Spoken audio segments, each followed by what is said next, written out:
সুপ্রিয় দর্শক, দেখতে পাচ্ছেন খাদিজা আপুকে। খাদিজা আপুর বাসাতে আবার আমরা চলে এসেছি। খাদিজা আপু কোথায় গিয়েছিল, আমাদের প্রতিবেদন অফিসে গিয়েছিল, কি হয়েছে তা বিস্তারিত সবকিছু খাদিজা আপুর থেকেই শুনবো। আপু আসসালামু আলাইকুম। ওয়ালাইকুম আসসালাম। আপু, আপনাদের বাসাতে আমরা অনেকক্ষণ হয়ে এসেছি, শুনলাম যে আপনি ছাগল চড়াইতে গিয়েছিলেন। হ্যাঁ, ছাগল চড়াইতে গিয়েছিলাম। সৎ মায়ের কথা না শুনলে তো আমার খাইতে দিব না। রান্না বান্না করা লাগবো, এই যে সবকিছু ঝাড়ু দেওয়া লাগবো, খালি বাসন জমায় রাখছে এগুলো মাজা লাগবো। সব কাজ কইরাও মন পাওয়া যায় না সৎ মায়ের, বুঝছেন?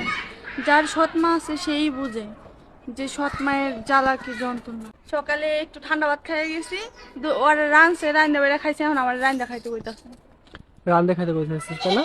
তো আপু, আমাদের তো প্রতিবেদন অফিসে আপনি গিয়েছিলেন না? জি। তো কেউ দায়িত্ব নেয় নাই? না, ওইরকম ভাবে কেউ দায়িত্ব নেয় নাই। সবাই আশা দেয়, কথা বলছে কয়েকজনে, আশা দিছে, কিন্তু ওইরকম ভাবে কেউ দায়িত্ব নেয় না। ও, আপু, আমরা যদি এখন একটা ভালো একটা পাত্র যদি আমরা খুঁজে দিই, আপনি কি তাকে বিয়ে করবেন? অবশ্যই বিয়ে করবো। বিয়ে করবেন তাই না? আপু, আপনার নাম?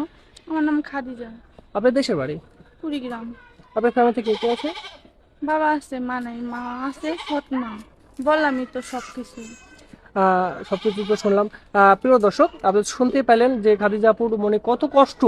সে এতটা কষ্ট করে যে আমাদের প্রতিবেদন অফিসে গেছিল, তাও বিয়ে হয় নাই। সে আবার তার গ্রামের বাসাতে চলে এসেছে।